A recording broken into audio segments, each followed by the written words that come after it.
So as it says, homeostasis, actually you can kind of reverse this. It's going to be more like communication and then homeostasis, right? So these two words aren't anything new, right? You've heard them more than once, right? And I kind of rehashed it over in different contexts and different scenes. So, well, this is the lecture we'll actually talk a little bit more on the nitty-gritty detail of, right? So this is going to be part of your lecture exam 2 stuff, right, which, by the way, is coming up pretty soon.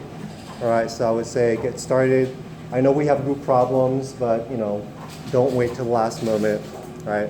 Sorry, just watching about this TED video about procrastination, and it was pretty good. I want to show you guys, but I don't have time. So, anyways, that was a cool video. So, here we go.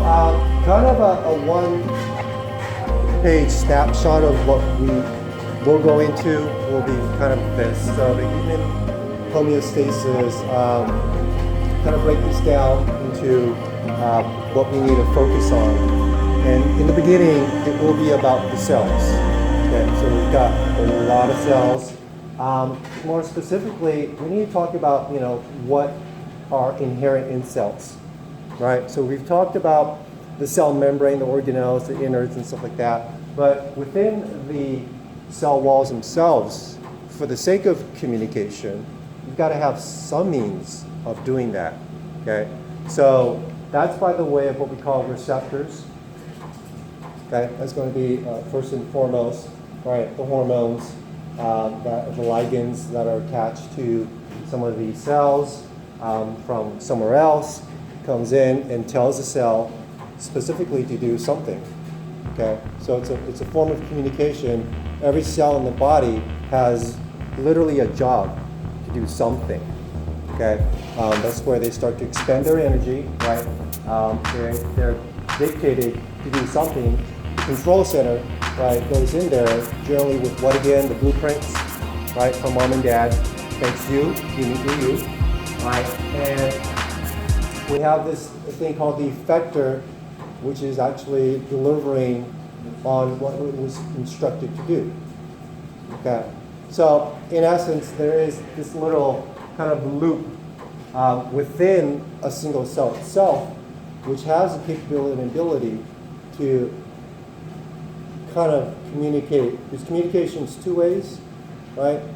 Generally, if you're just, you know, saying things one way, it's not really communication, right? So that goes into our feedback. If it's 2 ways, right? If you say something and I do it and I'll let you know that I'm making too much of it, well, the rest of the body needs to know, and that feedback has to come into play. So things like blood pressure and body temperature and pH and other things have to come into play for the sake of homeostasis and maintaining that kind of stable condition inside their bodies, right? We also mentioned positive feedback, albeit not on a daily basis, but it's possible, obviously during childbirth and of course during ovulation. Positive feedback is going to come into quite of an important player in this aspect, okay? So there's generally some sort of trigger that makes it kind of a positive feedback, which is to say that whatever of this mechanism that we have in terms of receiving information, telling what to do, will in effect be happening until that one trigger, like, oh, the baby's out, okay? Oh, you know, our menstrual, you know, period for the ladies, right? There's a certain time of it. And of course, that's all for the sake of, right, delivering, hopefully, the conditions for the sperm to meet up with the egg, right? That's pretty much the main purpose of that. So we're going to kind of rehash all of this in a little bit more detail, okay? So first things first, we've got a lot of cells, so a lot of zeros in between, okay? So Leonardo da Vinci, right? Vitruvian Man, right? Symbolizing hopefully balance in this case, or as he was meant to do, I guess. But it's kind of funny how he had a left foot flare in this case. You find some sort of imbalance. Weird, but anyways, everything else should be in proportion as it was kind of manifested back then with this picture there. But key and foremost is that with homeostasis, again, you've got to have all of these cells communicate more importantly effectively. I mean, there's generally not too much of a gray area. You can't have an adult telling a kid to do something and yet have a kid kind of like complain about not doing it. Okay, there's not much room for that, right? So, for the sake of communication effectively, maintain that homeostasis is going to be what kind of determines your state of healthiness or wellness in this case. Okay, so sickness, if anything, you can see it has to be a lot of things other than cells going awry, being cancerous. That's one thing, right? And if it gets too bad, obviously it goes through certain stages. By the time it goes through stage 4, it's kind of everywhere, right? So if communication can be had effectively, then the will, if you will, and it's a little side note, but the will to kind of maintain the state of healthiness will be enhanced in this case. So how do we get there with that communication, right? So let's kind of draw, some generic cells in here and start taking a look at it. One of the methods of communication will be, as mentioned here, right? We've got the proximity, kind of direct cytoplasmic transfer in this case.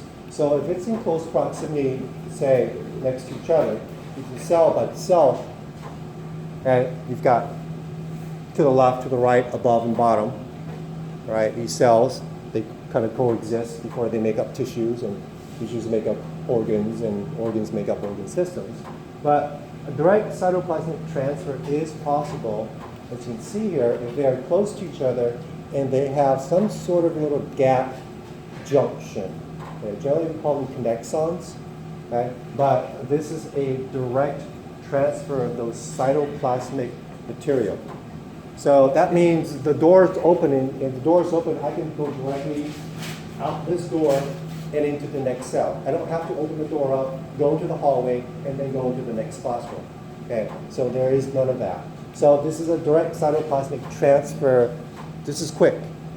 Okay, things like your heart can benefit from this setup. Okay, so that's one way of communicating. What's another way? The second one would be local. All right, so local communications, whether it be a chemical or via a neurotransmitter. So when we get to the nerves, the chapter on nerves, I guess we have like 3 or 4 days on that. Talk about those neurotransmitters and all the different kinds of neurotransmitters and how they are able to kind of exocytose their neurotransmitters, right, onto a cell and hopefully make an effect. Okay, and so you've got local transmitters that have the ability to transmit these ligands and bind onto the receptor of somewhere nearby, and of course, therefore, make an effect. Our third fairly common version of this, okay, especially if you start looking at the endocrine system, right, this will kind of make sense because where's our thyroid, right? Where's our pancreas, right? Where's our supraadrenals, right? Where's our ovaries? Where's our testes? They're a specific location. They don't really switch. When you're born, they stay in that area, okay? But those endocrines, wherever they're located, have a duty to kind of, survey the environment of the body and then make a determination on what to communicate. And how they communicate basically relies on this third method, this long distance signal. Just because they can't move, right? They're kind of stationary, okay? And so for that sake, they will create some sort of ligand or molecules and chemicals, which get transferred, okay, by the highways and the byways, generally the cardiovascular system, okay, towards what we call their target cell in this case. Okay, and in case with the neurons, when we start talking about the neurons, long and short. Okay, so get familiar with these words, vocabularies on the nervous system. right? Like the ANS, autonomic nervous system, which we'll talk about today as well, parasympathetic, sympathetic, right? So some of these vocabularies. So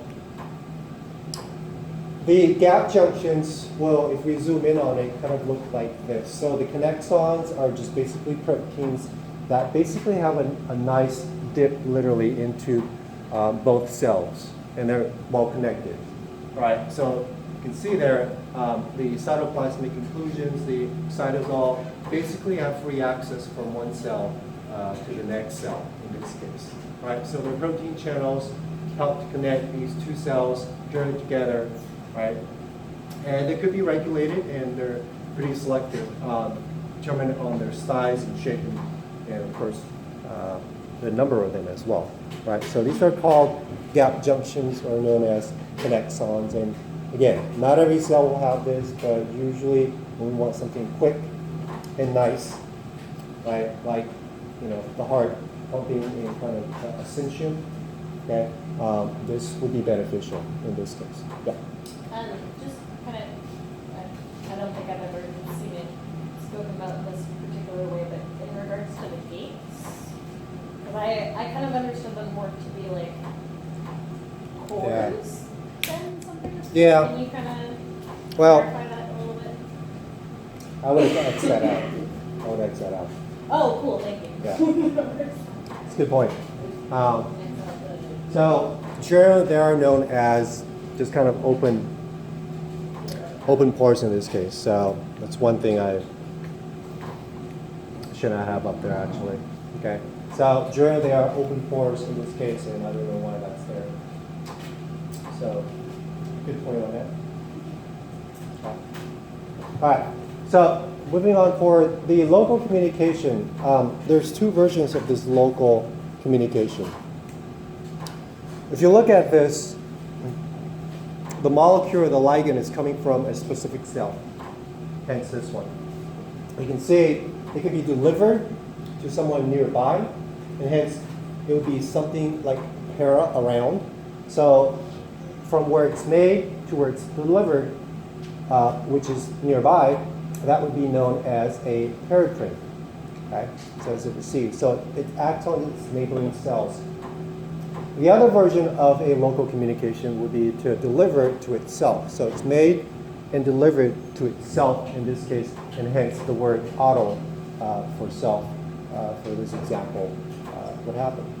Okay, and generally we rely on diffusion of these ligands to diffuse to their respective location. Another version of local communication, generally via chemical / and/or electrical signals. Okay, so on the left side, you'll see what we see here is the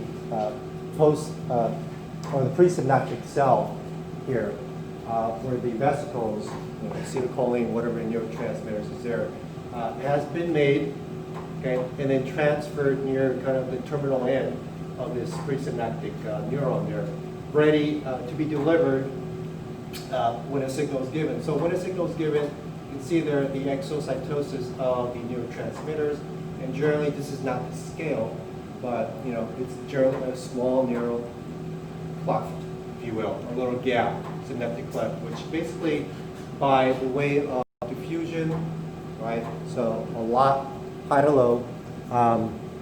You'll see a lot of these, if anything, really synonymous to like areolators, right?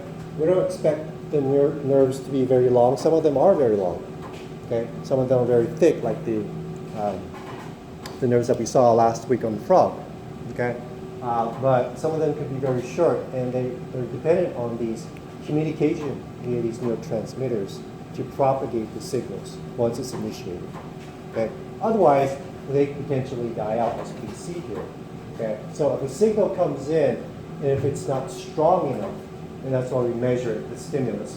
Say it comes in at a certain strength, but then it dies down as it travels through the cell body, and doesn't make it to the trigger zone.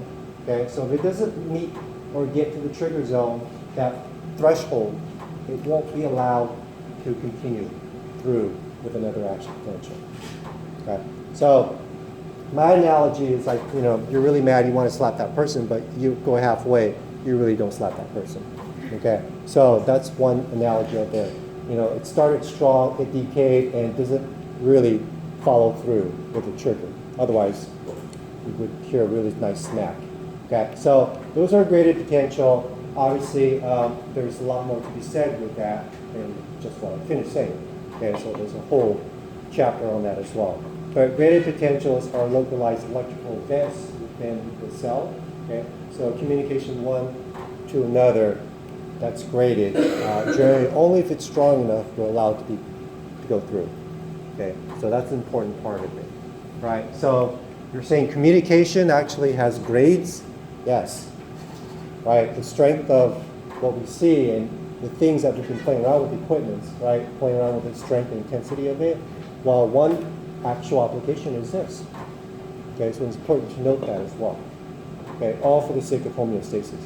Sometimes we need it, sometimes we don't. And that's the fact of life. So, endocrine and nervous, what are the main differences? Well, with the endocrine aspect of it, we're relying on another system, literally, right? So the freeways, the highways, and the byways for those chemicals that is made by one cell, like this endocrine cell here, at a specific location, needs to get to some other cells at a maybe farther distance, right? Through, in this case, the cardiovascular system, okay? And so hence the endocrine kind of relies on the hormones and also the neurohormones in some cases. So it's going to kind of be involved in terms of how that happens, how that communication happens with an endocrine, right? The nervous system, as we'll take a look at it more and more, this is coming up pretty soon, is that fact that the neurons themselves serve as some sort of line, literal line of communication, okay, to and from, right? And some of them come from within, some of them are situated without. So that's to say that these nerves get a taste of both inside and outside of reality, of world, right? So what's happening inside and also what's happening outside for the sake of homeostasis.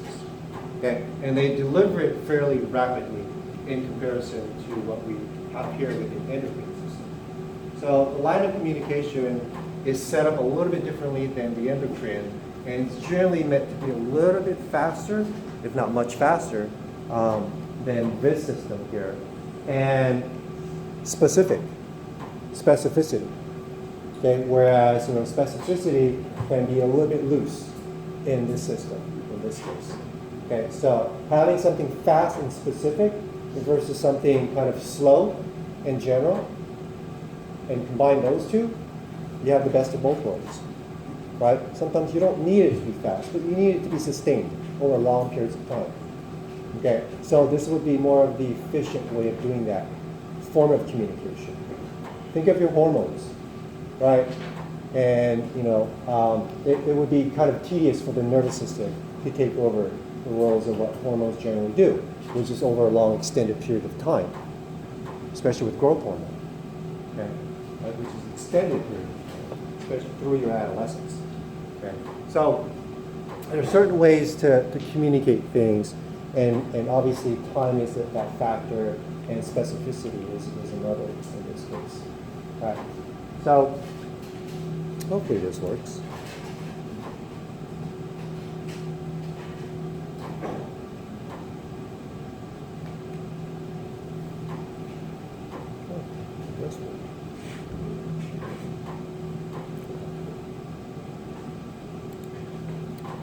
So,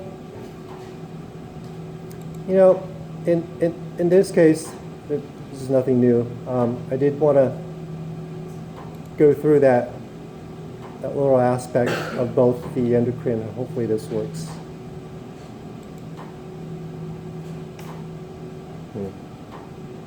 All right. We were supposed to take a look at Ben's homeostasis, but I don't think it's working. All right. I figured it wouldn't work. So, anyways. Okay. So, when we look at an individual who's subjected, as we were going to see with Ben, through different conditions, like at rest, okay, like walking versus running, scared, okay, those are different conditions that are literal, okay, or it could be imaginative. So, in having said that, the mind can be a whole class in itself in the way that it ties in to this aspect. Okay, so there's a lot to do with mind that we've yet to kind of tie in scientifically. Okay, but physiologically, we don't go into that as we talk with in this class. So what we see here is things like these signals that are inherent in our bodies. All right, so the heart, if anything, is kind of at the center of our body. We've seen the heart, with the frog, and we've seen that, after, someone who's, literally mentally dead, the heart has kind of its own signals, okay? And so that signal there that we saw with the frog, even though it was being brain dead and kind of really literally hacked, okay, to pieces. I know you guys were playing with the heart with the drugs as well, but we've got somewhere built in to the heart a set of cells, okay, that are specific to detailing the action potentials that gives it a certain amount of beats it needs. Okay. So the SA node are a set of cells that kind of keep the regular beats as we see normal for that particular organ, okay, or that organism, so that it has the most optimal set of heartbeats, that love-dub to generate the actual flow of blood. Okay? So the SA, in this case, the SA node here, what it happens to do is you've got certain type of cells that have the ability to kind of cause these action potentials, okay, and then initiate the process. And generally, in this case, it will be the wholehearted conduction, contraction, okay, of all the four chambers. So the two are atria and the two ventricles there in a coordinated fashion, so that we can get again heart pumping in the right way. But with that, the heart, though, has the ability to be effective. So even though there is some sort of built-in ability to kind of pump at a certain range, it still has the ability through autocrine and pericrine, okay, make the heart beat faster or slower. Okay? And that's to demand. Right? To demand of what it needs to do, which is what? Deliver blood to and from not just the system, but also the lungs. So remember, the heart is a double pump. It's connected intricately left and right to what? The lungs. Okay? And of course via the aorta, right, to the rest of the system. And of course back to the heart as well. So that's a very important connection that the heart literally has. Right? So if you may, and I'll make the metaphor as a conductor, okay, literally, right, it kind of frames up its responsibility at the center of all the action. Okay, so it's kind of a little metaphor there, but it's really important that it has kind of a taste of sampling of the environment, both inside and outside, to make its judgment to whether to beat faster or slower, harder or shallower. Okay. All right.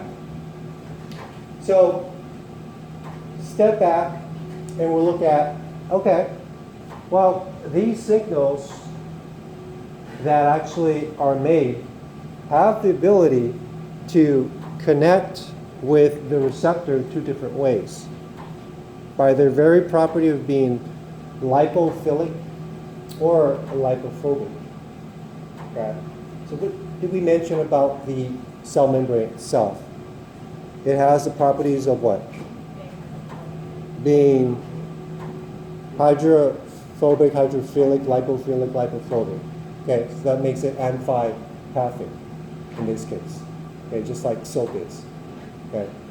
So, and with that, if it's lipophilic, then that means it's okay with kind of, the core of the membrane, which there is no impedance from it going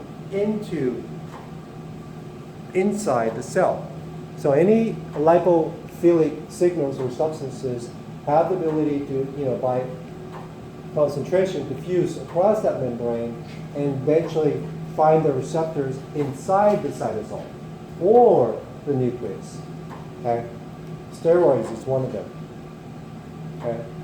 And they'll find the receptor inside, as it has a tendency to affect the making of proteins. Okay? And that's what they do. Lipophilic signals tend to find their receptors on the cell membrane. So they can't really penetrate the core of the tails there, head on, face on in. So they rely on a receptacle outside on the extracellular ECF side, okay? And also rely on the ability to transduce that information. So if it can't go directly into the cell, how do you give this signal to the mechanism that's inside here to do what the cell needs to do, right? Which is to make either, more proteins, right, and do what they need to do in this case, right? So we'll take a look at this signal, which is transducing that signal there in a little while. But as one of these systems that's pretty important to our body, you've got endocrine here. What are some of the main, factors to how they function for the sake of homeostasis, right? So you've got hormones generally kind of tied in to certain things. Basically, time-wise, as you develop, but you've got regulators that kind of help maintain the homeostatic function in this case.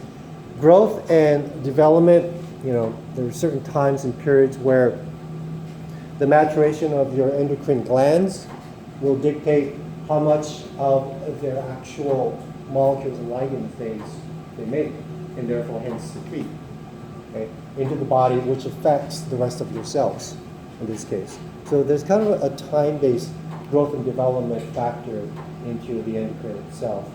Metabolism tied in, for the sake of allowing the ability for growth and development. Okay, this metabolism again was the umbrella that we talked about for both what? Catabolism and anabolism, right? Which is the expenditure, a little bit of energy to make ATP, a lot more energy. Okay, so hopefully metabolism is regulated. Endocrine has a duty in that. Okay, the pancreas in the making of insulin and glucagon, especially when we start talking about that chapter, is going to be an important player. Temperature, hunger, thirst, right? The kidneys are being involved. The temperature regulation as well, right? So the manipulation of core body temperature. And so, it's kind of interesting that thankfully that we're not maybe as efficient as we should be, because some of the byproducts of metabolism is heat, and we need heat. Okay, so blood is a nice carrier of temperature for distribution, and whether we're on a cold day and your body understands that and shuts the blood deeper, that's what's happening for the preservation of the core body temperature that we need to have, right? As much as I like to go into emotions, but that ties into the mind and the brain, okay, which you can have a whole class on it itself, but also that has a trigger on the effects of the endocrine. Okay. Immune system, as you can see here, plays pretty well. as defense plays into how many levels that we talked about, right? A primary, secondary, and a tertiary line of defense. Okay, kind of respectively in that case. Immune system also helps trigger the event specifically with regards to the second and the third one, and specifically with the third one intact. Okay, so remember the invaders and kind of log it down so that when we fight the invaders again under the immune system, under the third level of defense, that's fairly fast and efficient. Okay. Digestion and hunger, right? Key components. And in itself, we've got one end, and we've got two ends literally. One where you ingest, right? Of course, you go through the levels of digestion, which is another chapter itself. It's dictated by the hunger. That again is dictated by the endocrine for kind of a behavioral mechanism. So you introduce food into your system so that you can go through the processes of digestion for the sake of metabolism, okay, and hopefully growth and development, the expression of you through time, right? All right, so I'm going to bypass these two, but you kind of get the point that the endocrine is important in that aspect. How does endocrine manifest itself? Well, we've talked about hormones. What are they? Well, they're literally these 3D small versions of these kind of a key and lock mechanisms that we have here. They're chemical 3D specific in shape. Okay? They're made with a specificity in mind of that target cell, okay, with a specific receptor. Literally is a key and lock, right? So, and it's highly specific because we're making it in one location, yet we're delivering it to someone that's kind of far away, right? It's not just next door, but it's rather something quite distant. So to have something that is that far away, you've got to have a highly specificity of design in mind in order to make this work. So that's kind of the key thing about hormones in this case. Neurohormones, what do we have here? These neurons. One of these are quite specific in that you might ask the question, well, where do you mostly find neurons? Like a lot of them. And you would say, well, somewhere up here. Spinal cord. Okay? And you have a lot. So these are neurohormones. So you're saying that these are delivered by the neurons to the bloodstream, which normal hormones use to deliver. And you would be right. Okay? So when we start talking about the CNS, the master gland, the pituitary, okay, the hypothalamus, that's the junction between the neurons, okay, and the cardiovascular system. Okay, and it's called a master gland for a certain reason. Okay, and it has an intricate tie-in with the nervous system. So this is where you would find an example of that in this case. Okay. So local, all right, versus candidate in this case. All right, I'm going to kind of sort of skip this in this case. Talk about it a little bit later on. All right. So hormones, when they're made, and hopefully when they're made, has two entities. One that plays for and against. Okay? So you can see here an antagonistic effect. Hormones, one of its duty is that it actually goes one way, but yet for the sake of antagonistic effects, which is a key component for homeostasis, is that you have a hormone B, right, that actually does the opposite. So if you have hormone A increasing whatever, ion, salt, water, glucose, that we have hormone B, it also be made and hopefully ready to increase, which is to negate the effect of what happened with hormone A. Okay, so having an antagonistic effect is one. Another would be permissive effects. All right, so you can see here permissiveness in the case of a thyroid hormone. So a thyroid hormone is introduced towards the cell, but yet there's no fatty acid release. If epinephrine is introduced to the cell, you can see it here. Okay, maybe a small amount of fatty acid is released. But if you were to combine thyroid plus epinephrine, then you have a huge amount of fatty acid release. So this is a form of kind of permissiveness, okay, which you actually allow another hormone to be expressed in its full capacity in this case. So hormones have that ability, right? So antagonistic and also permissive in their effects in this case. Now, I'm sorry, can you go back to the last slide?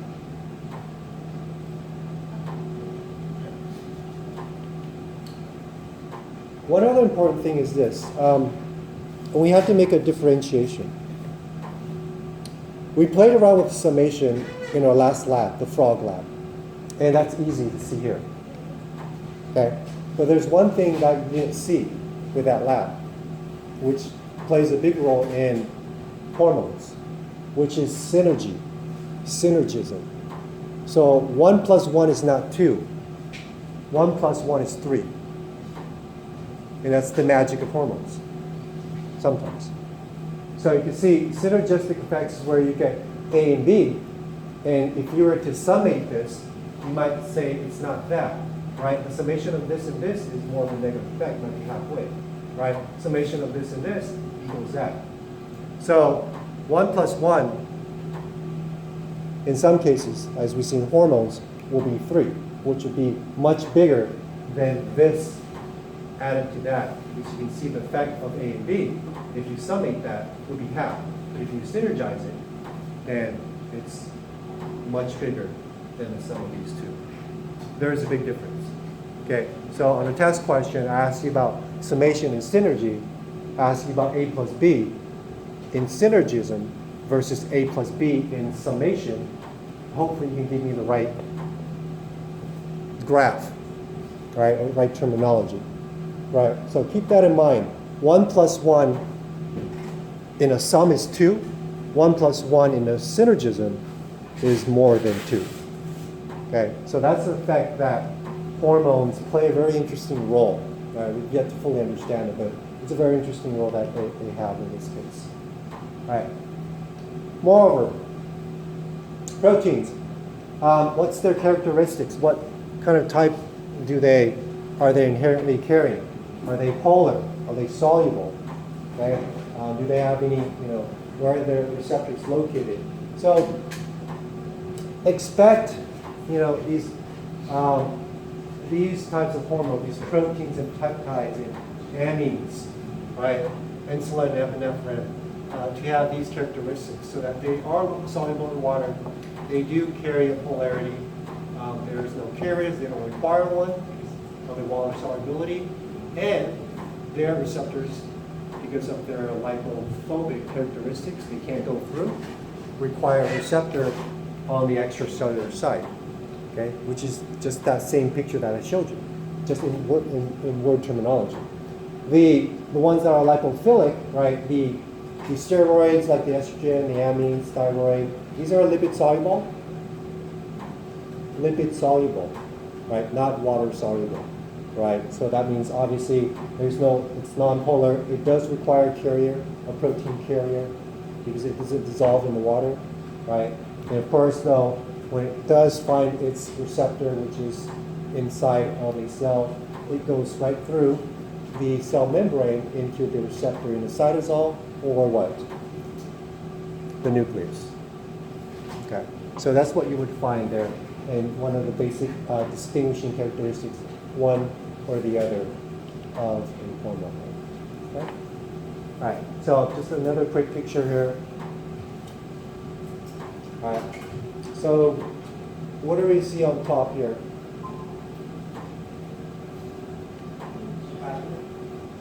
Yeah, which one of these two? Would it be this one or would it be this one or this one? Versus this one. That's a protein. So the one up here is what? Lipid. Who says the protein biogenic amines? Who says the steroid or amine? Look at it again. Where's the receptor? Right. Okay, so that hormone is actually linking up something on the extracellular side. So if I go back to this, right, this would be either protein peptide or an amine with this case. And what about this one, of course? It's going right through into the receptors in the cytosol. Okay. So visually, that's your steroid and amines in this case. Okay. So make that differentiation visually, if not verbally, in this case. Right. So here and here. Okay. So, and before I ask you a question, so you can see here. The end result here is that with these, you can see that these hormones are going through the receptor binding on here. They're trying to activate the transcription and translation of DNA.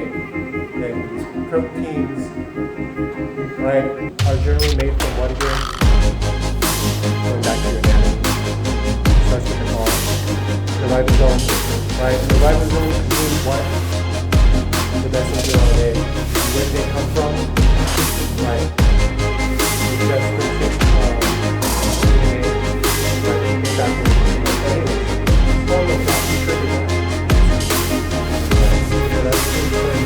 to Right. Versus here, we see a whole bunch of mechanisms, and generally these tend to be a little bit slower, okay, than this. But here itself is a benefit of amplification, okay, and that's what's happening here when we start talking about it a little bit more. Okay, so there's a plus and minus to having this route versus this route, as you can see here, but really, we'll see that when we get there.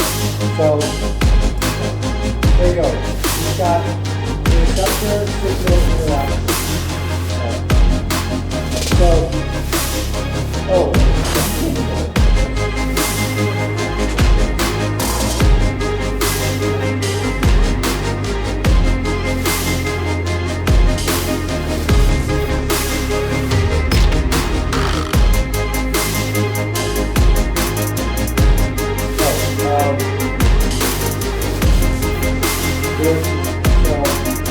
it goes back to the configuration. So we talked about so the first one is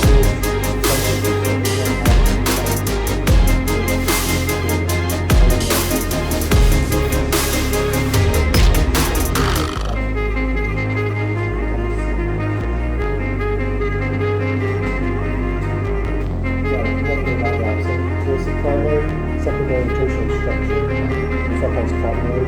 But the tertiary basically with the disulfide bonds, hydrogen bonds, covalent bonds. Of course, with electronegativity involved in it, which is different when you have all these different bonds together, point one way or the other.